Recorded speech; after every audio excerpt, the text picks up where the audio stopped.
Very sorry for getting a late podcast out, but you know what? Several things have happened. Alabama's gained a 5-star basketball commit, lost a 4-star football commit for 25. We've got our recruiting superlatives, and I've got COVID. So we got a lot going on. Y'all just bear with us. You are Locked On Bama, your daily podcast on the Alabama Crimson Tide. Part of the Locked On Podcast Network, your team every day.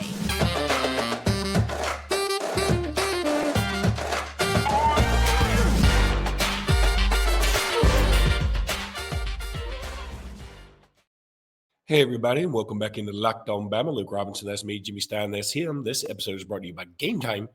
I can't even do my Gametime voice anymore because I've got COVID. This is Merry Christmas, everybody. Merry freaking Christmas. I mean, I was supposed to go pick up my kids in Louisville today. I was supposed to leave yesterday. I found out yesterday I got COVID. I couldn't even do a podcast yesterday. I slept so much. I wanted to have a reaction video to all the recruits, but we're going to do that today. I know it's late. This is the first time I've been awake for like more than 3 hours straight. So y'all bear with me. And Jimmy, I thought we'd start though with some good news, followed by a little bad news, then our recruiting superlatives. The good news is Alabama got a huge commitment from the number 12 player in the country in Derrion Reid, a small forward who is a 5-star plus by On3, a fabulous player, small forward who had all the tools. According to his trainer, he just wasn't a great shooter. Well, now he's worked on that a ton, and he's a great shooter as well. He's going to be a good player for Alabama, and he's coming in with his teammate, Aiden Sherrill, from that prolific prep school in Atlanta. So that's a wonderful pickup for Alabama.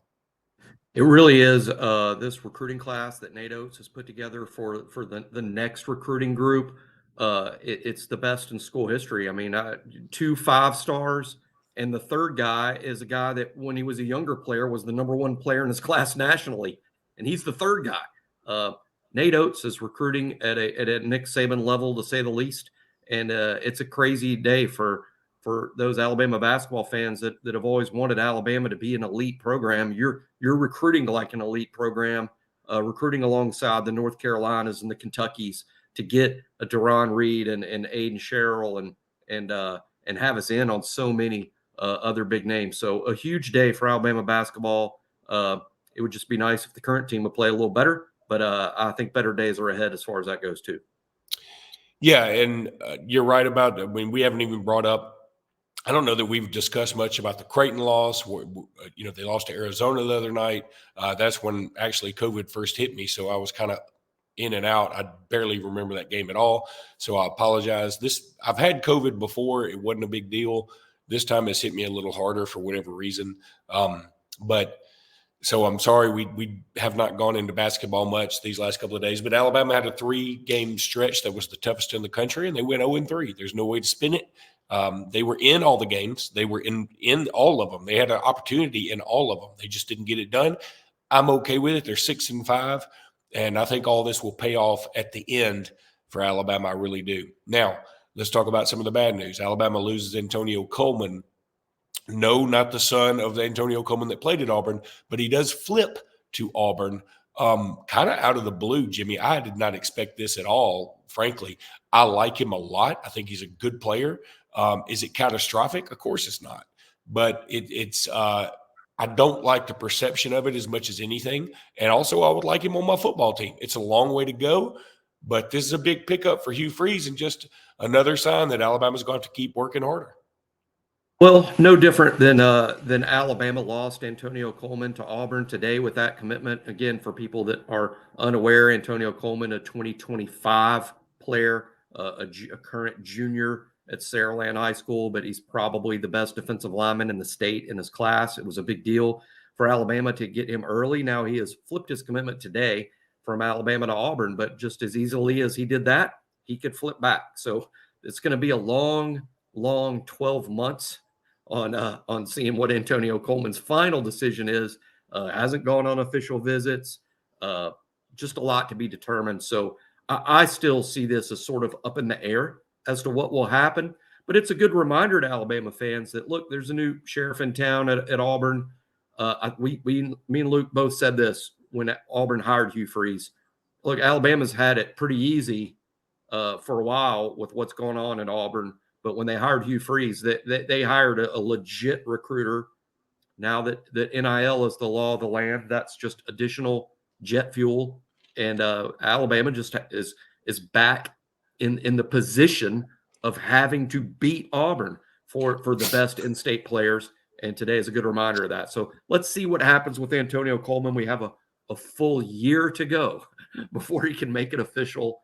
There's going to be some twists and turns. Micah Debose, another Mobile area player today from Viger High School, previously committed to Georgia, announced today that he's no longer committed to Georgia. That is very likely to be an in-state battle for Micah Debose at Viger. That's going to be an Alabama-Auburn thing. Debose is potentially a 5-star, I think, down the road.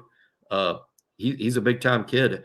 I think, Luke, this 2025 in-state group, which looks really good, it's going to feature a lot of old-school in-state recruiting battles, sort of a throwback to the 80s and the 90s. And I think what you're going to happen now in this universe of NIL is you're going to have, all right, so Auburn's going to win a battle and then Alabama's going to win the next battle, or vice versa, because what's going to happen is if you miss out on a guy, you all of a sudden may have more NIL money to pass around or collective money to pass around to the next guy. And I think that's going to happen a lot. And people keep calling this the great equalizer. I mean, look, the same teams for the most part are still on top. I mean, Georgia, Alabama, Ohio State, Texas, we knew they'd be involved.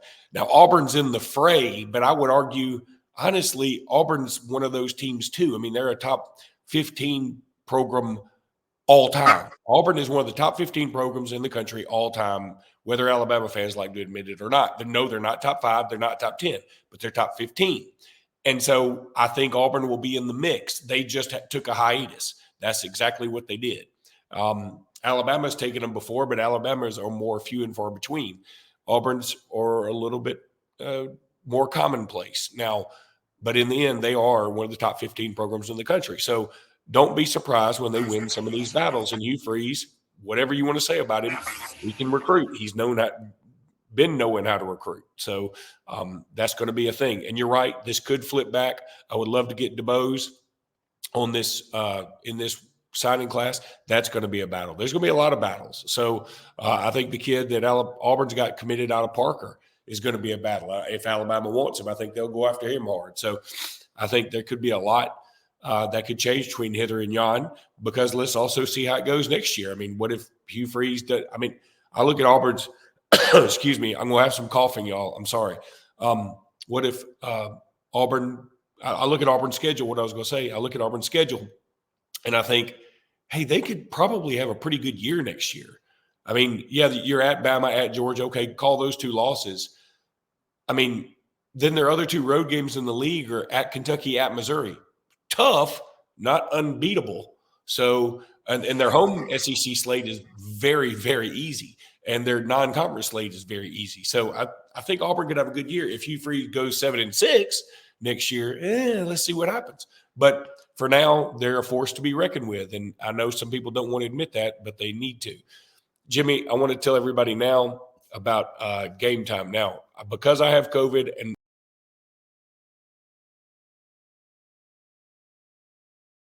oops, what happened?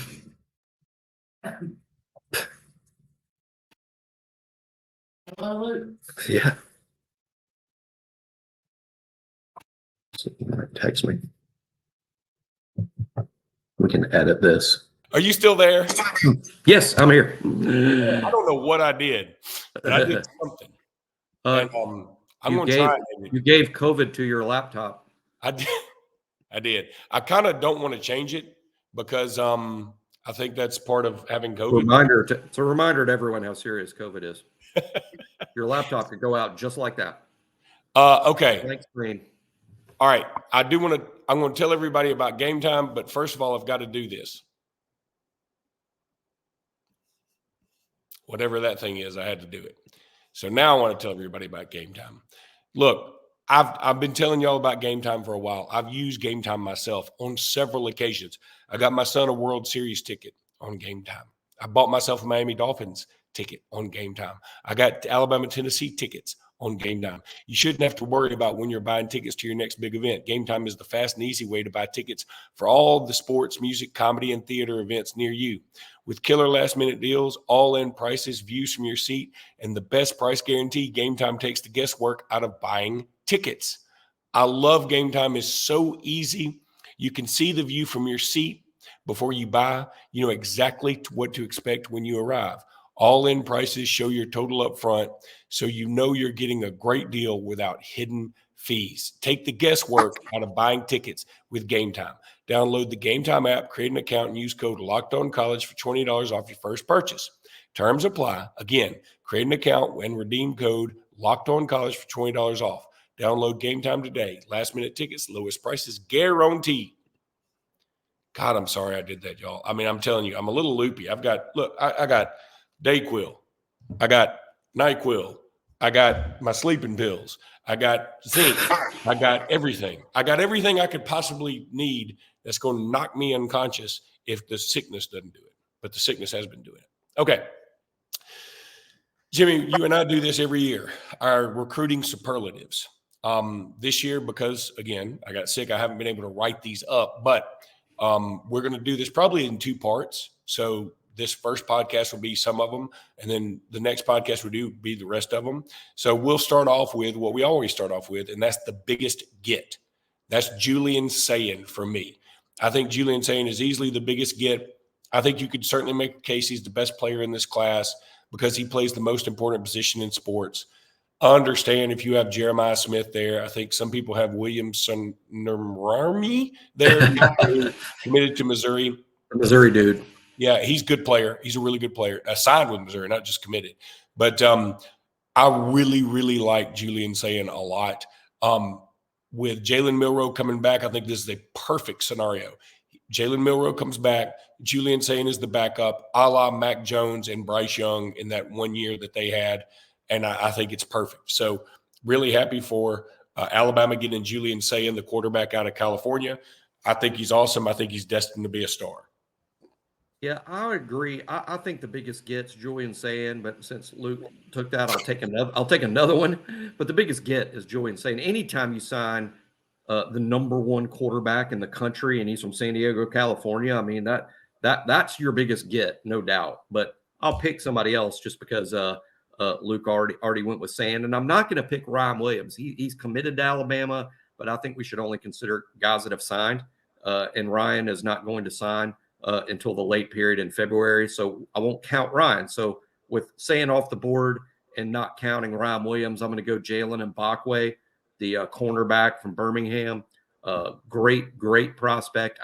I'm never a guy that says, here's a freshman who's going to start or project freshmen to start. I don't like doing it. I don't like putting those expectations on such young players, but here's a kid who might.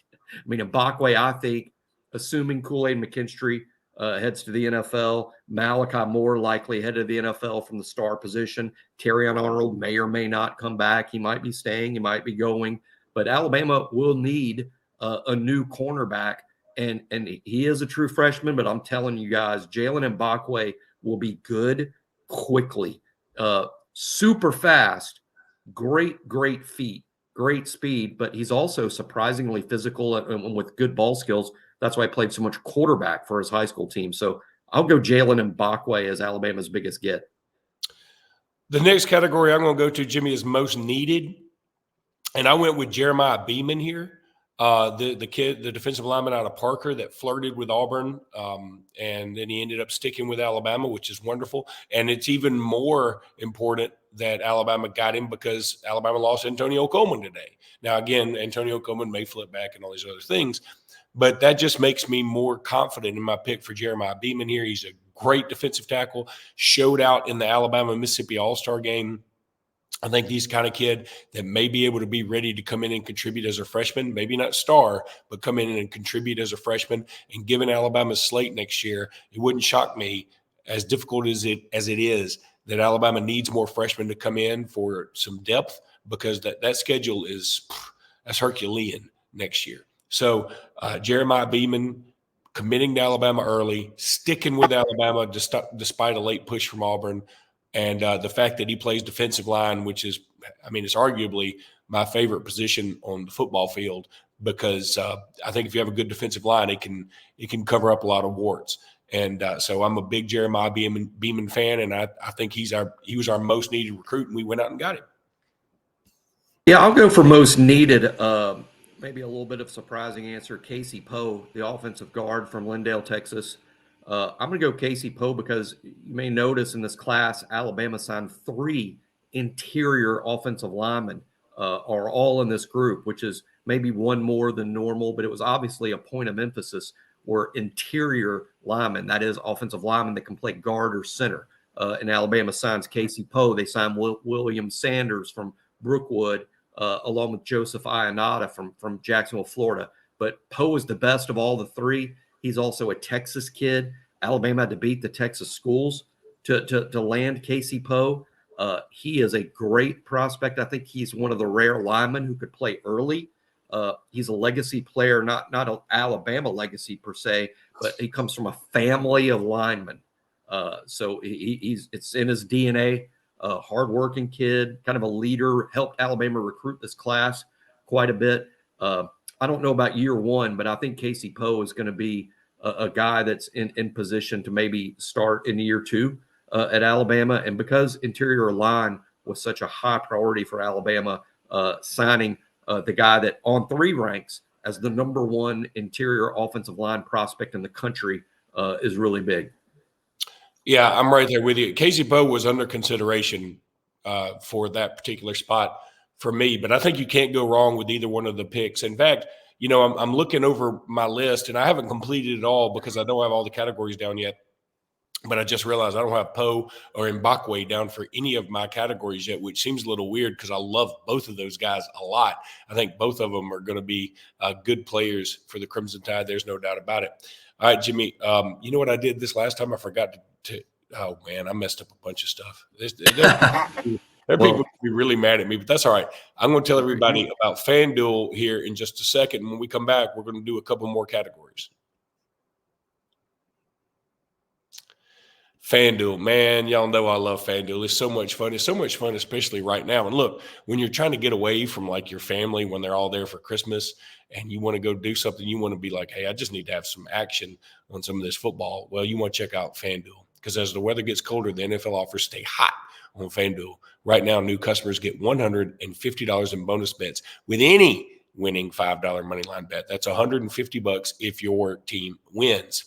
If you've been thinking about joining FanDuel, there's no better time than right this very minute to get in on the action. There's going to be NFL games tomorrow. There's going to be NFL games Sunday. There's going to be an NFL game Monday. You want to be in on that. The app is so easy to use. There's a wide range of betting options, including spreads and player props and over-unders and much, much, much more. All you have to do, go visit FanDuel.com/lockedon and kick off the NFL season. You don't even have to kick it off. It's already like we're in like week 15, week 16. So go check out FanDuel.com/lockedon and get in on the NFL season. And you know what? You can also do it with basketball. You can do it with college basketball. You can do it with NBA, whatever you want. Baseball will be here before you know it. FanDuel is an official partner of the NFL. Yeah, I don't think I did my little closing thing last time, but that's okay. Yeah, I don't have much more time. I can feel like my soul dripping out of my body. So you are suffering from a global pandemic. I am suffering from a global. I want people to feel sorry for me. That's what I'm trying to get people to do. Okay, sleeper prospect. I'm going to bring up. Yeah, you're going to correct my pronunciation. Isaiah Fanga. I think that's exactly right. Hey, wow, that's pretty good. Even sick. Isaiah Fanga. Isaiah Fanga from Central Phoenix City, defensive lineman. I like what I've seen out of him. I like his attitude. I like his I also like Samoan type defensive tackles who always seem to be really good. You know, they just do. And again, I don't think it's profiling if it's a positive. So yeah, I mean, I'm just telling you, it's like when you play Utah or when you play BYU, you know, they've got some dudes on the defensive line. You're like, why don't we go after them? They seem like they're awesome all the time. This guy, he just really plays very, very hard to me. His team won a state championship this year, so he knows about winning. I appreciate that. He's been going up against excellent caliber competition. He's played the likes of Thompson and just in practice. I mean, Central Phoenix City's right now, as we speak, they're the best program in the state. So Central Phoenix City has had their moments. And, I just like getting dudes from that area. We've missed on some dudes from that area in the past. I wish we could have gotten even on Cam Coleman. I know he's at Auburn, and it is what it is. But Isaiah Funga, I like him a lot. I look for him to be a big-time contributor to Alabama. Maybe not year one, but going forward. Yeah, I like Fonga quite a bit too. I think he can be a dude. My sleeper might surprise some people just because the name doesn't sound like a sleeper, but when you look at the rankings, he certainly is one, and that's Dre Kirkpatrick Jr. Dre, obviously the son of the Dre Kirkpatrick that was a dominating 5-star presence at Alabama and then a first-round pick. And Nick Saban's been at Alabama long enough to have coached both dad and son, and here comes the son. Not highly rated. And frankly, to be totally honest, when you watch tape of Dre Jr. As a 10th and 11th grade player, he wasn't that great. I said on the BOL board, it might surprise people. I was just being honest. I thought Dre, as a younger player, would be the type kid that would end up signing with the UAB. That's kind of where I projected him.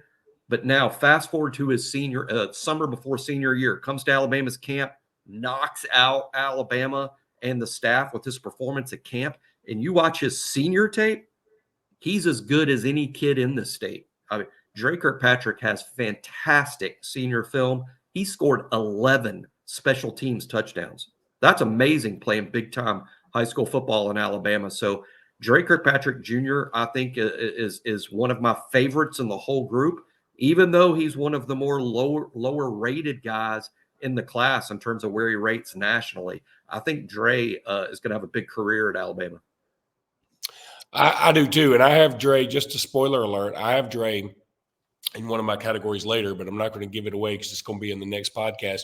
We'll go with the final category for today, and that's future top 5 pick in the NFL draft. This is always a lot of fun. And by the way, normally when we do these superlatives, I've been keeping up with this ever since we were writing for Crimson Country Club. So we probably got about close to 8 years, maybe 10 years of history. So I know who we picked in the past, and I'll go over that next time too, because it's fun to look back. But I take that back. I said I was going to do future top 5 pick. I'm going to change it. And the reason I'm going to change it to destined to make a big play in a big game. Do you know who my pick to make a big play in a big game was? I hope Isaiah Bond. Yes. Jalen Milroe. Isaiah Bond. Isaiah Bond. Isn't that kind of you got that one? Sometimes we miss, but when we hit, it's awesome. So destined to make a big play in a big game, I'm going to go with Aaron Hampton. Excuse me, Jimmy. I'm Hampton. Yeah, I'm spacing. We knew who you were talking about. Yeah, and so I just think this. I think this kid's really. I mean, when I watch him play, and I've seen him play like on Huddle and stuff, and see his highlights. I think he's. Do I think he's as good as Ryan Williams, Cam Coleman, Jeremiah Smith? I don't. But I think he's a shade under them, like a shade. And his competition may not be as good. So maybe that's why I'm like, okay, maybe I'm overselling it. I just think he's going to be – I think he could be a dude, Jimmy. I really do. Yeah, I'm really excited about Hampton, old Bubba Hampton. Nick called him a dog at the post-signing day press conference. Which is a big compliment from Nick Saban. I think that's a strong choice. I'm also going to stick with receiver, a guy that we don't talk about enough. Hampton, obviously, a signing day flip. And Hampton could be a defensive player, too. I should have thrown that out there. I think he is going to play offense at Alabama. That's what I would project, and I think that's one of the reasons he signed with Alabama, because Texas was going to play him on defense, and I think the kid prefers to play offense. I'm going to stick with wide receiver and a kid we don't talk about enough that I love, and I think he's going to be a great player at Alabama. That's Amari Jefferson, wide receiver from Chattanooga, Tennessee. When you watch tape of him, I was so knocked out by his tape that I convinced myself that he must not play against very good competition. That's how good his tape was. I'm like, gosh, he's in a private school. It's East Tennessee. He's probably not very good players he's playing against, because he was so dominant. And then when I said that, I had a good friend from Chattanooga text me immediately and say, hey, you might want to change what you wrote there because they're actually playing the toughest schedule in the whole state. And I'm like, Amari Jefferson is doing this against the best players, the best teams in Tennessee. That's how good he is. Now throw in that he's also a great baseball player and he's going to play baseball at Alabama. He's a major league baseball prospect. He is not expected to sign with the major league team, though, this summer. He is going to play football and baseball at Alabama. What an incredible athlete from the Baylor School in Chattanooga. And as we always joke, he must be good academically because all kids are that go to any school that starts with the word the. If your high school starts with a the, it's tough. It's tough to graduate there. I like that. Or if it's bad if it starts with A, like we're A school. It's A school. Yeah, don't go to the A school. Where do you go? I go to a school. It's not. Then it's not. It's not. It doesn't even have a name. Yeah. The is like, whoa. That's the Harvard of high schools. It starts with a the. It's all about those prepositions, baby. All right, that's going to do it for this podcast. This is all I got, folks. And I'm so sorry about the technical difficulties. So sorry about the way I look. So sorry. I can't help I don't know what Jimmy's excuse is. Mine is COVID. But anyway, we love y'all. Thank y'all kindly. And we will be back better than ever soon. And we're going to have the second part of these recruiting superlatives. Until then, roll tide, everybody. Merry Christmas. Roll Tide. And Merry Christmas. Yeah.